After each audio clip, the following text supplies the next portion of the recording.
an event to empower you when it comes to cancer and how to protect yourself is headed to the CSRA. So joining me today is Reverend Christopher Leslie. Thank you for joining me today, my friend. Thank you, Sean, for having me. No problem. I'll start to call you Dr. Reverend. I'll receive it. There you go. All right. So let's get right to it. November 18th, 3 p.m. over at Diamond Lakes Community Center, and it's Power Over Cancer. Yes. We are having a Power Over Cancer Summit, which is an event that came into fruition as a result of the high incidence of prostate cancer in our area.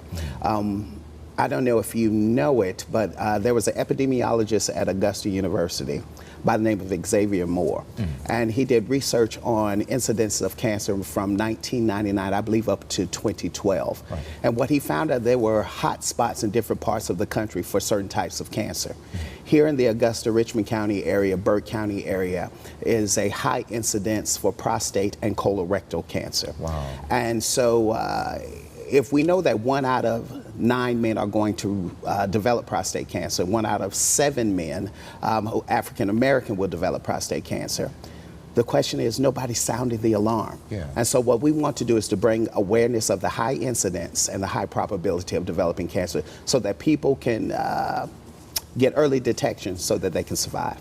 Yeah, and Reverend, you have a personal connection with this, don't you? Yes, actually I do. Well, I was diagnosed with prostate cancer myself in March this year. And Sean, I cannot tell you what it really feels like for someone to look you in the eye and say, you have cancer. My goodness. Brother, I listened to my doctor, and the only way I could describe it is it sounded like I was underwater. I knew he was talking to me, but it just wasn't processing.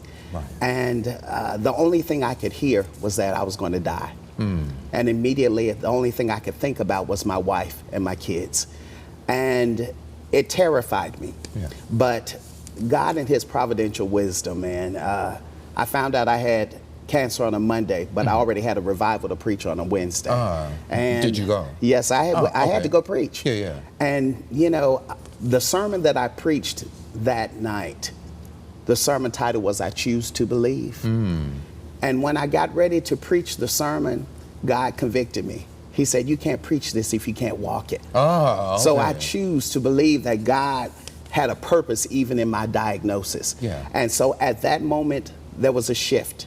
And I decided to be what I did not see when I was diagnosed.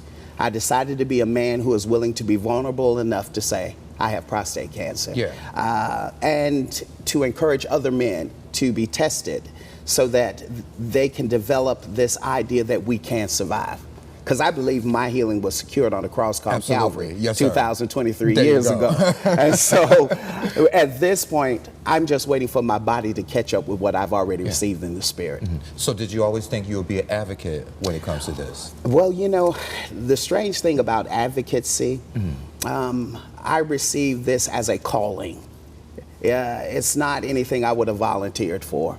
But I know that if God allowed this to happen, there had to be a greater purpose bigger than me. And so my advocacy, again, this just happened in March. And now we're having this event in November. So I kind of feel like Abraham. You know, God told Abraham to leave everything that he was familiar with and go to a place that God was going to show him. So I'm doing the same thing. I'm leaving the area that I'm familiar with, but yet and still I'm walking by faith to where God is showing me. And this is the result, this Power Over Cancer Summit. Nice. I love it. So if folks want to come out to the summit, is it free? Yes, it is a free event. We thank God for our wonderful Commissioner, Alvin Mason. We thank God for others in the community who have reached out and helped, some members of the Divine Nine, Pruitt Healthcare, let's see and here. Dr. Nettles will be there as well. Yeah, Dr. Daryl Nettles is with the Georgia Cancer Center. Yes, sir. And the wonderful thing about this is that Dr. Nettles was planning an event like this, but it never did come into fruition because it wasn't time. And I called him up. Timing is everything. Yes, God's divine timing is everything. And when I contacted him, he had already been planning something. So we collaborated together. Nice. And things just came together. And one thing I do know, if it's God's will, it's his bill, he'll make it happen. Absolutely. Yes. Yes, sir. Reverend, thank you for joining me. I appreciate it. Thank you for the time. God bless you. Bless you, brother. And we'll be right back.